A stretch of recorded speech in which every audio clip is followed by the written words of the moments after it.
बिस्मिल्लाहिर्रहमानिर्रहीम। अस्सलाम वालेकुम। आज 31 जुलाई बरोज़ हफ्ता हम बात करेंगे 3 अहम केसेस के हवाले से। नूर मुकद्दम कत्ल केस में दरिंदे मुलज़म को अदालत में पेश किया गया। बड़ी अहम पेशरफ्त हुई। नज़ीर चौहान के दरख्वास्त ज़मानत और नज़ीर चौहान का शरीक मुलज़म उनको अदालत में पेश किया गया। बड़ी अहम समाअत हुई, वो भी मैं आपके साथ शेयर करूँगा। और आखिर में हम बात करेंगे जाती उम्रा अराज़ी केस के हवाले से। जाती उम्रा अराज़ी केस पर भी समाअत हुई है और आज उसका तहरीरी हुक्मनामा भी सामने आया है। और ये वो केस है जिसमें पंजाब हुकूमत ने जाती उम्रा की 127 कनाल अराज़ी जो कि महकमा औकाफ की थी उसको दोबारा पंजाब हुकूमत की मलकियत ट्रांसफ़र कर दिया था। और जो पहली वहीदा नामी औरत के नाम पर मलकियत थी जिसको मालिक बनाया गया था, जो एक आम रेवेन्यू की मुलाजमा थी, और फिर कैसे शरीफ ख़ानदान ने अपने नाम करवाया। अब उसमें जो पंजाब हुकूमत का जवाब आया है वो बड़ा ही जो है वो मैं समझता हूँ कि सफिशेंट है इस दावे को ख़ारिज करवाने के हवाले से। इसके अलावा कुछ इसी केस में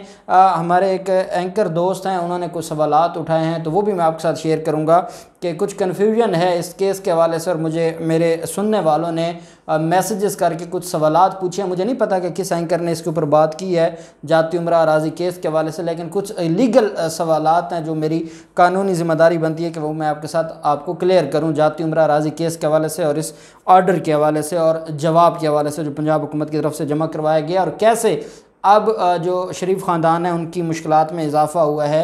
ये जवाब इतना जो है वो जामे है जो पंजाब हुकूमत की तरफ से जमा करवाया गया है। पहले तो मैं आपको बताता चलूँ, नूर मुकद्दम कत्ल केस में जो मुलज़म है जो ज़ाहिर जाफ़िर, और ज़ाहिर जाफ़िर के लिए शायद कोई इससे ज़्यादा दरिंदे से ज़्यादा भयानक नाम होता तो वो भी हम देते, क्योंकि ये वो लोग हैं जो जुल्म करते हैं, जो इंसानियत पर जुल्म करते हैं और जो इंसानियत पर एक धब्बा हैं, काला धब्बा हैं। और ऐसे लोगों से सोसाइटी को साफ़ होना चाहिए।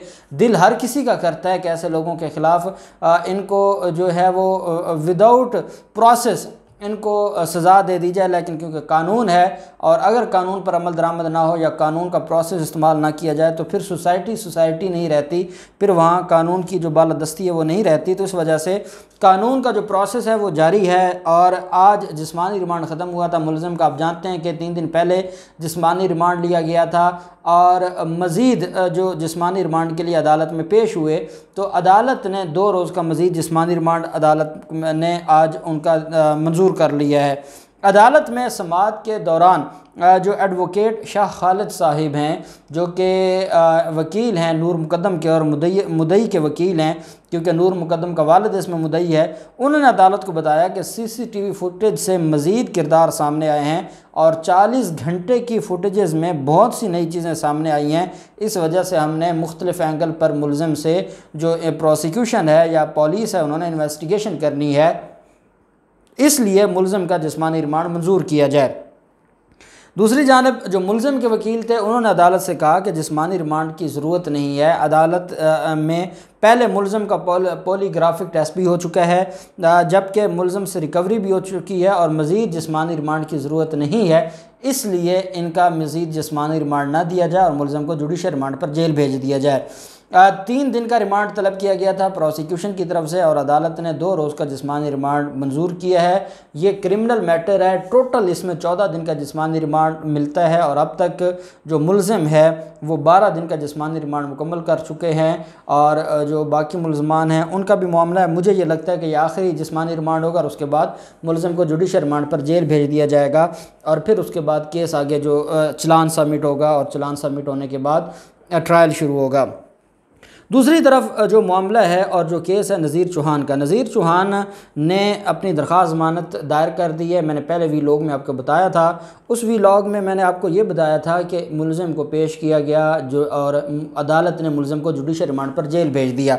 अब उसके बाद जो पेशरफ्त हुई है वो ये है कि जो नज़ीर चौहान है उसकी तरफ से एक दरख्वास्त फ़ाइल की गई है, ये ज़मानत की दरख्वास्त है और उसमें यह मौक़िफ़ अख्तियार किया गया है कि वो MPA हैं पाकिस्तान तहरीक इंसाफ के और उनके साथ मुशीर एहतसाब शहजाद अकबर की इमा पर उनके ख़िलाफ़ ये मुकदमा दर्ज किया गया है और एक मुकदमे में ज़मानत हुई है, दूसरे मुकदमे में गिरफ़्तार कर लिया गया है और उनको सियासी इख्तलाफात की बुनियाद पर इंतकामी कार्रवाई का निशाना बनाया जा रहा है। साइबर क्राइम के मुकदमा में तफ्तीश मुकम्मल हो चुकी है, इल्ज़ाम साबित नहीं हुए और अदालत में मुकदमे के हवाले से गलत बयानी की गई है। दरख्वास्त में मौक़िफ़ इख्तियार किया गया है कि एक जुर्म के इल्ज़ाम में 2 बार सज़ा नहीं हो सकती। फेसबुक समेत दीगर साइट्स पर पोस्ट भी नज़ीर चौहान की नहीं है, इसलिए अदालत दरख्वास्त ज़मानत मंजूर करे। पहला जो मुकदमा था वो था कार्य सरकार में मुदाखलत का, और वो एक अलग मामला था। अब यहाँ पर यह है साइबर क्राइम का।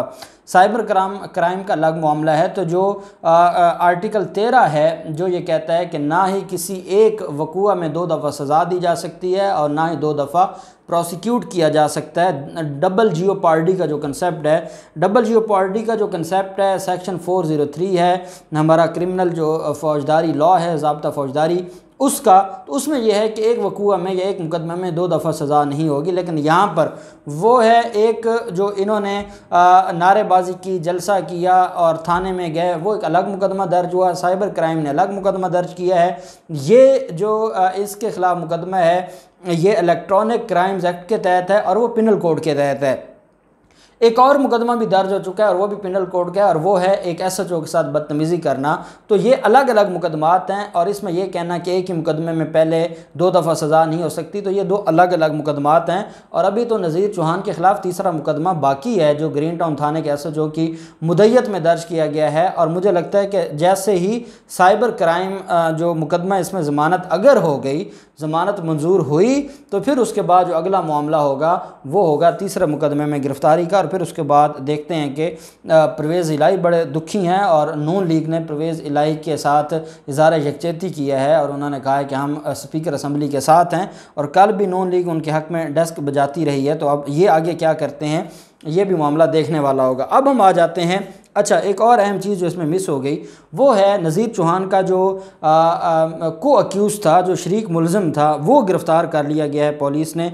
और पुलिस ने ये जावेद जट है इसको गिरफ़्तार किया है और 2 रोज़ा जिस्मानी रिमांड पर FIA के हवाले किया गया है। ये बेसिकली इसकी आवाज़ थी जिसमें वीडियो रिकॉर्ड की गई थी, और इसकी आवाज़ में ये वीडियो रिकॉर्ड करवाई गई नज़ीर चौहान की तरफ से, और इसको भी इसमें शामिल किया गया था। अब हम आ जाते हैं जाती उमरा अराज़ी केस में।